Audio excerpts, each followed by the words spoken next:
Pasintabi po sa maselang kwento, arestado ang isang misis sa Baguio City matapos daw putulan ng ari ang kanyang mister dahil sa selos.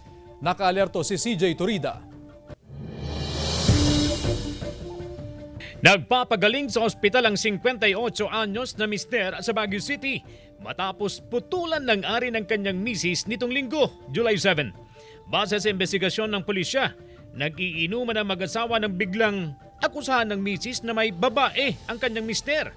Pero kahit may mainit na diskusyon ng mag-asawa, nagawa pa nilang magtalik.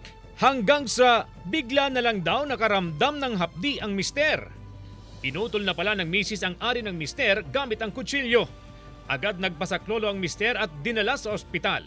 Base sa salaysay ng 55 anyos na misis sa pulisya, nagseselos daw siya dahil sa umano'y pagtataksil ng asawa.